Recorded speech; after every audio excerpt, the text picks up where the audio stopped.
Hey, buddy. Okay, so what you're about to see, I made the other day. The beginning of it is kind of missing, but if you hang in there and go with me, you will get to the point. I start off, and I had just told the point of this video is white privilege, and people who are Hispanic or white or whatever have light skin and take it for granted, or who half-ass things. You know what I mean? If you say you're not racist, I expect you to be not racist all the time. You know what I mean? There's nothing more important to me in this world than fighting racism, making sure this shit is done. I won't go in, right? So, yeah, it's just something to kind of say. Are you always real? Are you always, you know what I mean? So the story I was using myself as an example, not because I'm amazing, not because I'm perfect, not because of anything like that, but because I know myself and I know my stories, and I believe what I do is right. So I flew down to Texas because I was going to a concert. I went to a restaurant, and apparently there was all these, apparently, there were all these white cowboy types in there, yeah? And it was just me, so, right?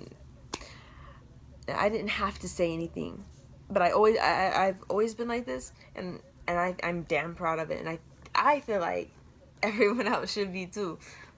You can say that I'm too confrontational. You could say, well, what good did that do?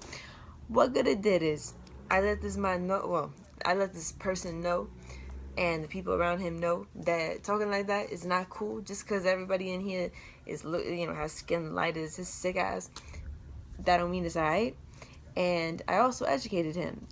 The so-called country that he calls his own. Let me tell you whose country this really belongs to, if it's gonna belong to somebody. So I at least I gave him that knowledge, and not just him, just anyone. So my point is, though, you know what I mean, just because I was alone, just because there was nothing but other people in there with horrifically white skin, why should I have stayed quiet? You know what I mean? So, and what would you have done? All right, so here we go. I hope I've explained this. Anyway, I just start randomly talking, just kind of go with. And the gist of it was, dude, how can you say something like that? How fucking dare you? How fucking dare you speak like that? And how can you say that?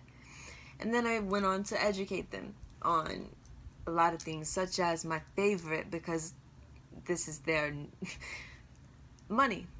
They are the laziest motherfuckers ever. And then they want to try and call other people lazy. Black men and women built this country. I don't give a shit what you think. I can prove it, and I will. I plan on doing so if I ever am able to make the videos I have in mind. Not just the White House, not just Washington D.C.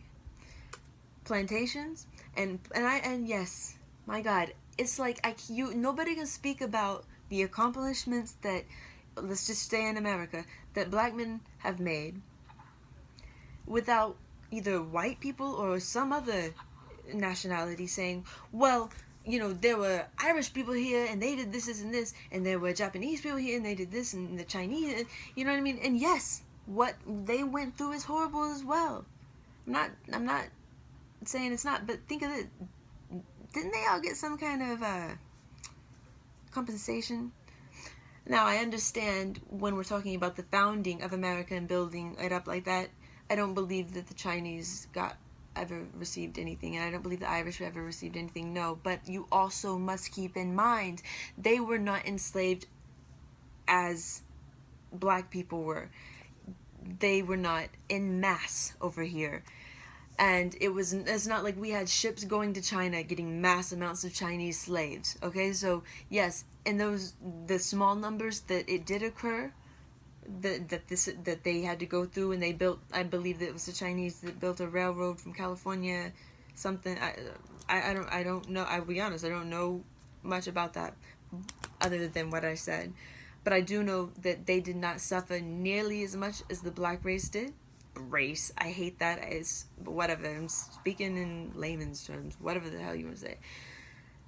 And they didn't suffer in the same amount, for the same length of time, the longevity of it, the number of people, the different methods of torture, abuse, and control, of degradation, of horror. I could go on and on. So don't come to me with that. I had ancestors and they were victims too. Fuck off. Fuck off. And again, as Tupac, my father, said, you can't be any more offended by my cursing than what the hell is going on in this world, in America alone. Okay, so I'm going on his logic. He's my father, what else could I do? So anyhow, so said that, and no, they did not like hearing it, of course not. But their rebuttal was name calling. Their rebuttal was, that's not true. They come back at me with no facts, nothing, not even names. They don't have anything, but they have plenty of names they can call me, trying to hurt me by using racial shit.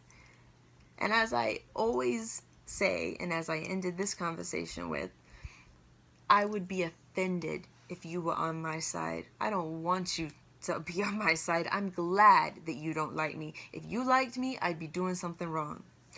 Okay, now that fun story is an everyday thing. If you are, say, that's what you should be. Like I said, I understand not everybody's as confrontational, and maybe I shouldn't have I didn't cause a scene. Whatever your view on what I did, just as speaking out against, hey, that's wrong. You can believe it's wrong or not. That really doesn't matter. I believe what I did was right, and I believe that if you truly stand for something or against something, when you hear other people, disrespecting is a kind word to say, but it's all I can come up with right now. Disrespecting and speaking down about another group of people because of the color of the skin. Not only that, but speaking down and getting their facts wrong on all fronts, from human moral to historical.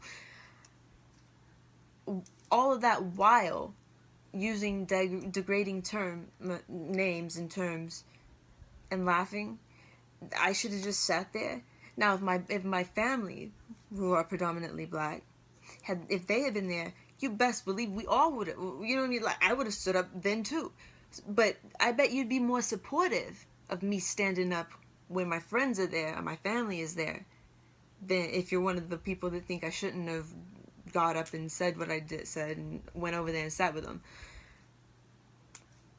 I bet you're more supportive of it then. But why? Why is it better to stand up for what you believe in just because there's someone that's not?